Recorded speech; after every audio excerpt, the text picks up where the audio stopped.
Safety is an extremely important topic when handling chemicals. Even at the early stage of ordering the chemicals, it is essential to inform yourself about hazardous properties and characteristics of the product.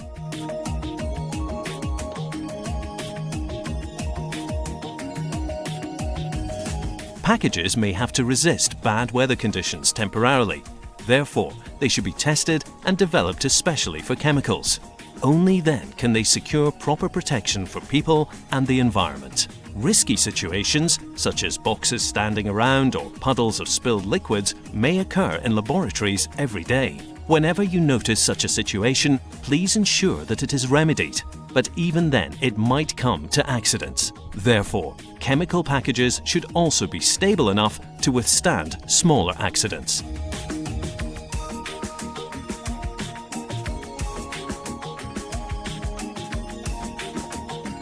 Before unpacking, it is important to compare the label on the package with the corresponding SDS. Most crucial safety information on handling of chemicals is mentioned on the label.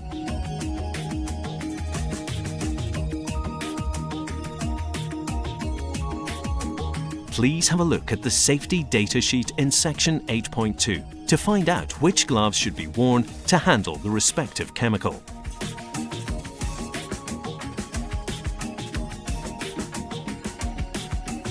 When chemicals are stored together, special rules must be applied, especially in the case of hazardous substances or mixtures. Reaction of inaccurately stored products may lead to serious accidents, even if only a small amount of a chemical is involved.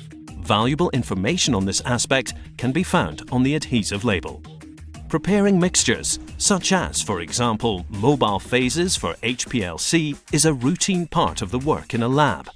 To minimize the risk of confounding chemicals, all chemical containers should be properly labeled.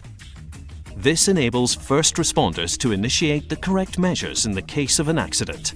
When you are working with solvent barrels and drums in the hood, please make sure that the solvent container is thoroughly and separately grounded. When you leave, the front screen should be closed.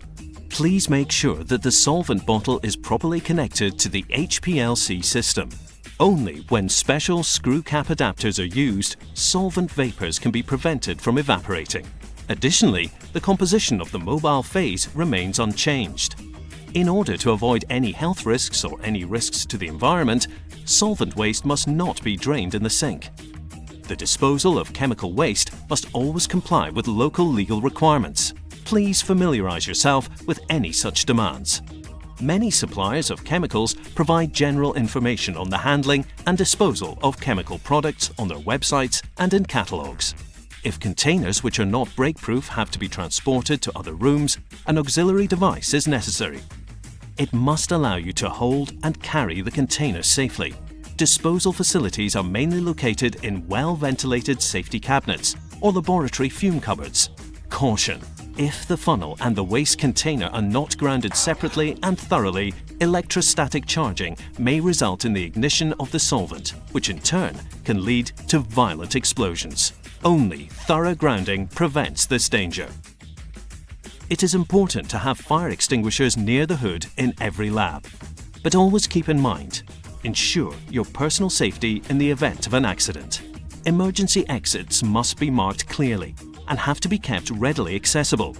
Emergency showers as well as eye showers must be available in every lab and easy to reach. Make sure containers with flammable solvents are grounded properly before opening. Needles must be handled carefully and disposed of separately in the needle waste, glass in the glass waste. Spilled chemicals must be absorbed and neutralized immediately using specifically developed products. Hydrofluoric acid is extremely hazardous. Therefore, people who work with this acid should always carry the hydrofluoric acid pass in their wallet, so that in the event of an emergency, the first aiders and the physicians know what to do. Finally, here are some basic, but nevertheless very important rules. Food or beverages are forbidden in the lab, and it is also not allowed to store chemicals and food in one and the same fridge.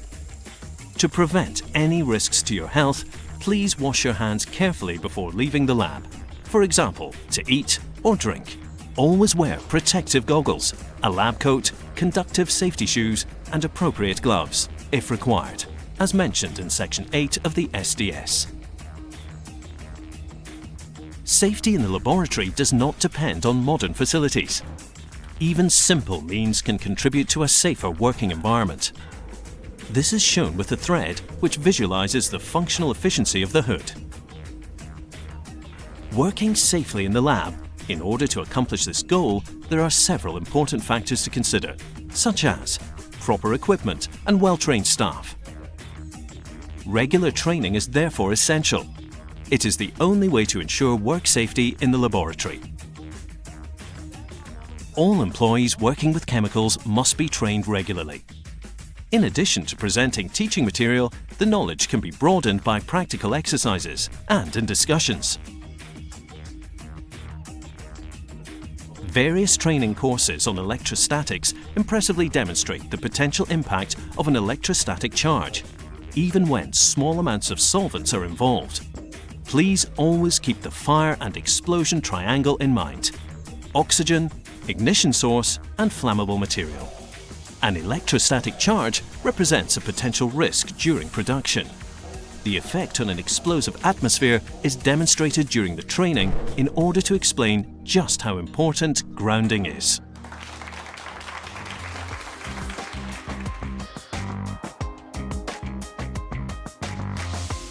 We provide information and advice to our customers on application technologies and regulatory matters to the best of our knowledge and ability, but without obligation or liability.